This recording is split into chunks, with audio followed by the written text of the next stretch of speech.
జగన్మోహన్ రెడ్డి గారి దగ్గర చీఫ్ సెక్రటరీగా పనిచేశారు. మీరు ఈ ఇద్దరు ముఖ్యమంత్రుల్లో ఎవరి దగ్గర ఎక్కువ ఇబ్బంది పడ్డారు? జగన్మోహన్ రెడ్డి గారికి ఇదంతా కూడా అసలు అనవసరం అన్నట్టుగా మొహం పెట్టేవాడు. మనం ఎప్పుడైనా ఒక డిపార్ట్మెంట్ గురించి లోతుగా మాట్లాడడానికి ప్రయత్నం చేసినా కూడా ఆయన దానికి అంత ఆసక్తి చూపించేవాడు కాదు. అనుభవ రాహిత్యం కావచ్చు, లేదా ఆయన ఆశయం అది కాదు అన్నట్టుగా అనిపించవచ్చు.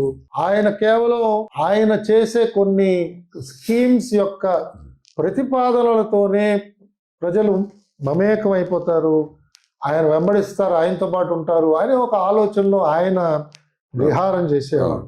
కాబట్టి వీళ్ళిద్దరి మధ్యన నన్ను అడిగితే అసలు పోలిక లేనే లేదు. ఎలాంటి రిఫార్మ్స్ తీసుకురావాలి నేను ఆ రోజుల్లో హైదరాబాద్ మెట్రో వాటర్ బోర్డులో విశేషమైన రిఫార్మ్స్ తీసుకొచ్చాం.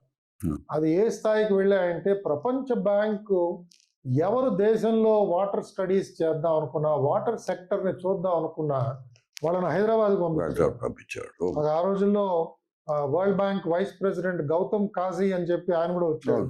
ఆయన వచ్చి చాలా సమయం మెట్రో బోర్డులో గడిపారు. జల్ బోర్డు, ఢిల్లీ జల్ బోర్డు ఆ రోజుల్లో ప్రాజెక్ట్స్ తయారు చేస్తుంటే ఆ జల్ బోర్డు వాళ్ళందరినీ కూడా హైదరాబాద్కి తీసుకొచ్చి వరల్డ్ బ్యాంక్ వాళ్ళు మా స్టాఫ్ అందరితో కూడా ఇంటరాక్ట్ చేయించారు.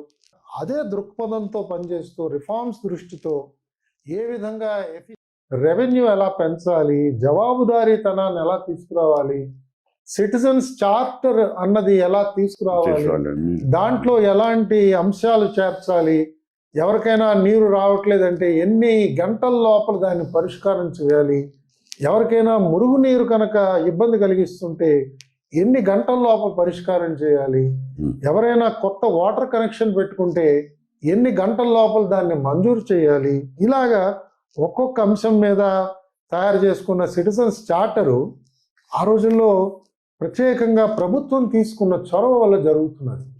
కాబట్టి ఇలాంటి లోతుల్లోకి ముఖ్యమంత్రి గారు వెళ్ళేవారు. జగన్మోహన్ రెడ్డి గారికి ఇదంతా కూడా అసలు అనవసరం అన్నట్టుగా మొహం పెట్టేవాడు. చంద్రబాబు నాయుడు గారు ఎంతసేపు కూడా ఒక డిపార్ట్మెంట్తో కూర్చున్నారంటే కొన్ని గంటలు గడిచిపోయేవి. Sorry for interruption. Chandrababu Naidu గారి హయాంలో మిమ్మల్ని లూప్ లైన్లో వేశారనేటువంటి విమర్శ కూడా వచ్చింది. దాన్ని మీరు ఎలా స్వీకరిస్తారు? తప్పకుండా, అంటే అది అందులో అనుమానం లేదు. ఎందుకంటే నేను చాలా సీనియర్ మోస్ట్ ఆఫీసర్ అయి ఉండి, అంటే చీఫ్ సెక్రటరీ నా బ్యాచ్మేటే ఉన్నాడు ఆ రోజుల్లో. ఆ సీనియారిటీ ఉన్న నన్ను తీసుకెళ్లి క్రీడల్లో వేసి యువజన సర్వీసుల్లో వేశారు.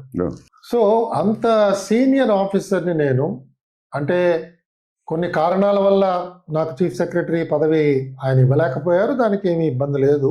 కానీ ఆయన నన్ను క్రీడల్లో కంటిన్యూ చేయటం, తర్వాత యూత్ సర్వీసెస్లో కంటిన్యూ చేయటం, ఇది చాలామందికి ఎబ్బెట్టుగా తోచేది.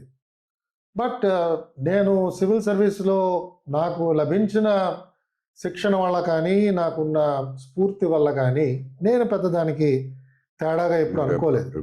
అలాగే ఇవాళ రిటైర్ అయిపోయాను కాబట్టి నేను కొంత చెప్పుకోవడంలో ఇబ్బంది లేదేమో మిత్రుడితో అని చెప్పి నీతో మనస్విప్పు మాట్లాడుతున్నాను. వెల్కమ్. పబ్లిక్ ప్రైవేట్ పార్ట్నర్షిప్ అనే ఒక కాన్సెప్ట్లో అత్యధికంగా బహుశా ప్రభుత్వ రంగంలో ఇంప్లిమెంట్ చేసిన ఒక అధికారిగా నా రికార్డు ఉన్నది. నేను కనీసం ఒక 6-7 పెద్ద పెద్ద public private partnership projects work చేశాను. ఉదాహరణకి మెట్రో బోర్డులో పనిచేస్తున్నప్పుడే పెద్ద మేనేజ్మెంట్ కాంట్రాక్ట్స్ ఇచ్చాం. మా మెట్రో బోర్డులో ఉన్న పంపింగ్ స్టేషన్స్ మేనేజ్మెంట్ కావచ్చు, రిజర్వాయర్స్ కావచ్చు, వీటిలన్నిటిని కూడా పబ్లిక్ ప్రైవేట్ పార్ట్నర్షిప్తో చేశాం. తర్వాత స్పోర్ట్స్లో వచ్చినప్పుడు మన దేశంలో ఎక్కడా కూడా sports village private sector participation తో చేయలేదు. Your biggest contribution is Gachibowli stadium. Gachibowli stadiums అనుకున్న సమయానికి పూర్తి చేశాం. అంతేకాకుండా స్పోర్ట్స్ విలేజ్ ఏదైతే క్రీడల సమయంలో క్రీడాకారులు వచ్చి నివసిస్తారో ఆ ప్రాంగణం ఇంతవరకు దేశంలో ఎక్కడా కూడా పీపీపీ మోడ్లో చేయలేదు. ఎక్కడ చేసినా కూడా ప్రభుత్వమే దాన్ని నిర్మాణం చేయటం, దాని తర్వాత ప్రభుత్వం ఆ స్థలాల్ని లేదా భవనాల్ని అమ్మడం జరిగింది. మనం అలా చేయలేదు.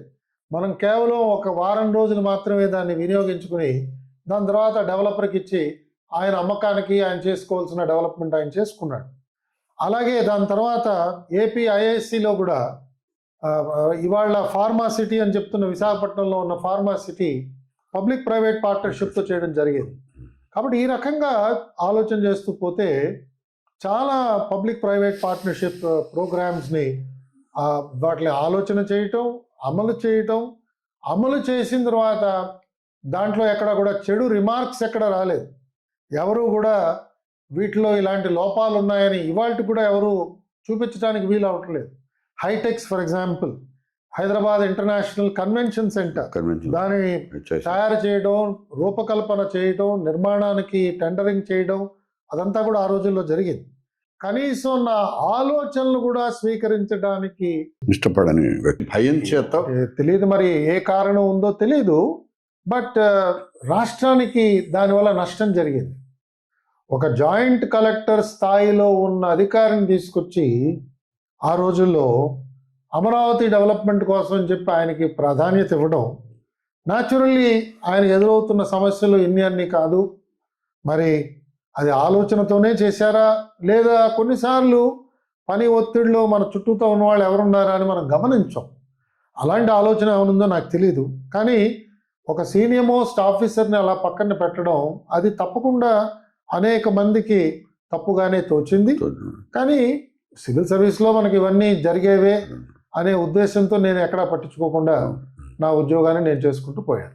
ఇప్పుడు మీరు చీఫ్ సెక్రటరీ కాలేకపోయారు ఆయన హయాంలో, అదొక కారణం.